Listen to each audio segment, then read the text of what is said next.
It was an ordinary winter morning in 1989 when the quiet hum of life in Spokane, Washington, broke under something unusual. On the outskirts of the city, nestled between tall pines and old suburban houses, stood a modest home that hadn't seen much activity in months. The neighbors had grown used to its stillness. Curtains always drawn, mail piling by the door, and the faint hum of silence that seemed to rest inside its walls. But that morning, a maintenance worker was sent to check on a frozen pipe that had burst near the property. What he found instead would change the course of local history. Inside, the house smelled faintly of decay, old furniture, stale air, and something far darker beneath it. In one of the back rooms, partially covered by a faded blanket, lay the lifeless body of a young woman. She had been there for days, maybe weeks. Her name was Jennifer Bastian, a bright, 13-year-old girl who had gone missing months earlier. Detectives arrived swiftly, but the scene offered little.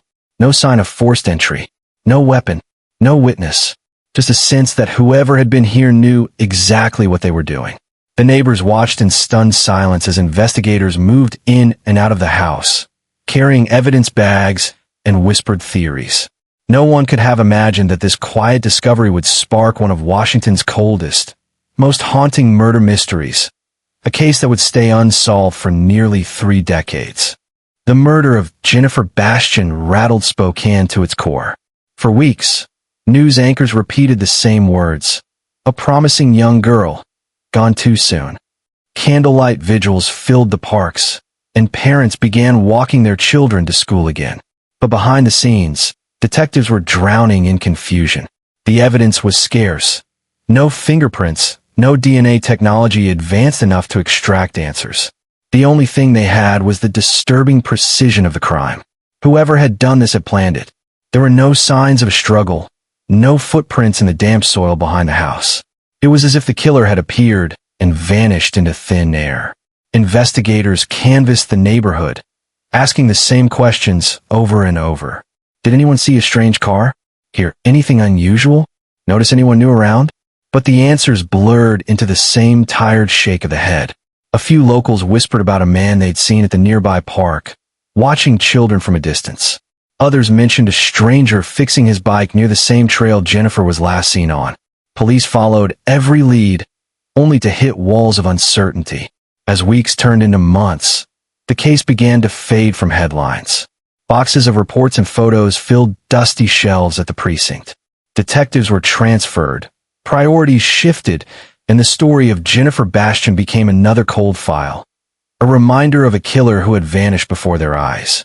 But what no one knew was that this same ghost had already struck before. Just as Spokane began to heal, another storm crept in. It was early August 1986, just 5 months before Jennifer's case, when the city had first been shaken by a disappearance. Her name was Michelle Welch, a 12-year-old girl who vanished while riding her bike in Puget Park. She was responsible, mature beyond her years, the kind of kid neighbors trusted. On that sunny afternoon, Michelle had gone to the park with her younger sisters, leaving her bike behind to grab lunch for them. She never came back. When police found her body hours later in a nearby ravine, the horror was unmistakable. The crime was violent, deliberate, and carried the same eerie silence that would later haunt Jennifer's case. Detectives couldn't shake the similarities. Both victims were young girls, both cyclists, both attacked in daylight, and both cases ended without a trace of the killer. Still, in the 1980s, forensic science was limited. DNA evidence existed, but was primitive, more a whisper of truth than a verdict. The samples recovered from Michelle's body were sealed in cold storage, waiting for a future where science could finally speak for her. Years passed, detectives retired, and the city moved on. But in the quiet halls of the Spokane Police Archives, those samples sat frozen in time, unseen, untouched, and holding the answer to both murders. The shadow that had haunted the city wasn't gone. He was just waiting for the world to catch up. Decades rolled by. The case files of Michelle Welch and Jennifer Bastian gathered dust, their photos fading under the weight of years. Detectives who once swore they'd find the killer had long retired, some gone entirely. But time, as it often does, had one more chapter to write. By 2017, Forensic science had evolved beyond anything imaginable in the 80s. DNA analysis had become sharp, decisive, and genetic genealogy was rewriting the rules of investigation. It was the same technology that had unmasked the Golden State Killer. For Spokane detectives, that spark reignited an old promise: to bring their girls home with answers. Samples from both cold cases were carefully reopened and tested again. The results sent a shockwave through the department. The DNA recovered from Michelle Asine and Jennifer Bastian did not belong to the same person, meaning Spokane had not one, but two separate killers preying on young girls within months of each other. For the first time in 30 years, detectives felt the pulse of something alive in these cases. They sent the DNA profile from Michelle's case to Parabon Nanolabs, experts in building family trees from tiny genetic clues.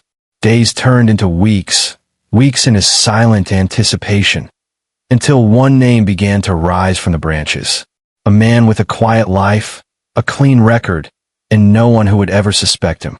The kind of man who could sit beside you at a cafe, and you'd never know what his hands had done. By early 2018, detectives had a name whispered through DNA.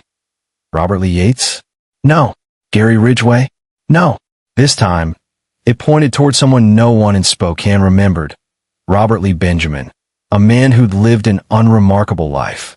He wasn't a drifter or a known predator. He'd worked steady jobs, paid his taxes, blended into the backdrop of ordinary life.